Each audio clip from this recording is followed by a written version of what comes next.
Good morning, good afternoon, good evening, depending on your respective time zones.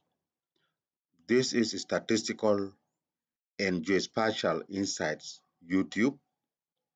We are meeting again in lesson number 25, which is about application of a standard normal distribution in hypothesis testing. By the end of this lesson, you'll be able to apply the standard normal distribution to test hypothesis by comparing the p-value of the calculated z-score to the predetermined alpha value, which can be 0.05 or 0.01. Hypothesis testing using the concept of a standard normal distribution is often done on the basis of the comparison. And this is done by either comparing the calculated test statistics, that's the z-score, with the critical z-score, or by comparing the p-value for the calculated z-score with the predetermined alpha value. Example, a public health researcher wants to evaluate a new medication for controlling hypertension. The established mean systolic blood pressure for the general population with hypertension is known to be 140 millimeter of mercury with a known population standard deviation sigma equal to 12 millimeter of mercury. The researcher randomly samples 40 individuals with hypertension and gave them the new medication.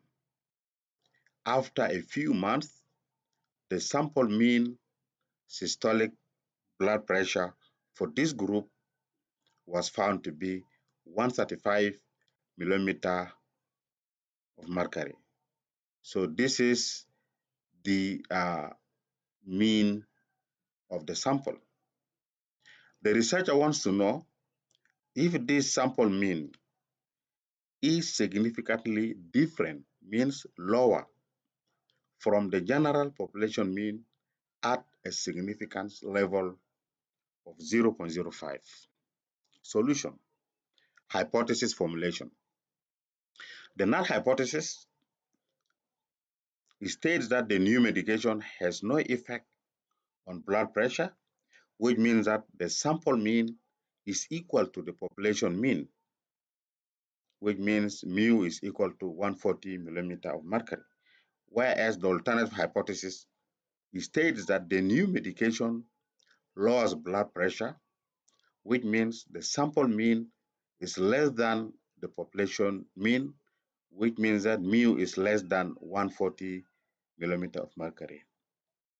Note that this is a left tail test because the researcher is only interested to see whether the systolic blood pressure is lower.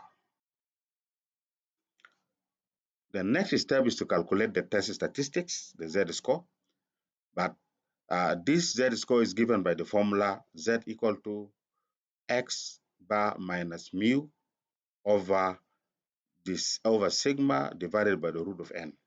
X bar is 135 millimeter of mercury, and this is the sample mean, and mu is 140 millimeter of mercury, this is the population mean, and sigma is 12, this is the population standard deviation, and the sample size is 40.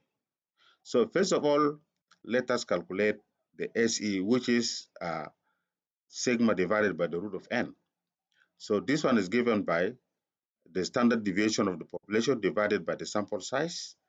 You'll get something like 1.897 millimeter of mercury. Using this one in the denominator in this formula, you'll get a z-score of minus 2.636.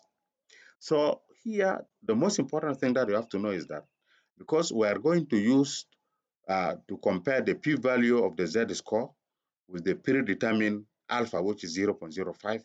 In this case, it is very important to find the p-value associated with this z-score of minus 2.636.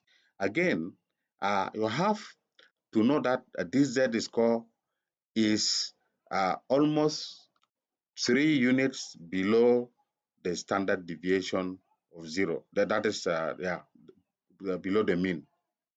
So in this case, your minus 2.636 can be written as minus 2.64. And minus 2.64 can be written as minus 2.6 plus 0.04. So this 0.04 is the probability under which you are going to look for the area associated with this z-score of minus 2.6.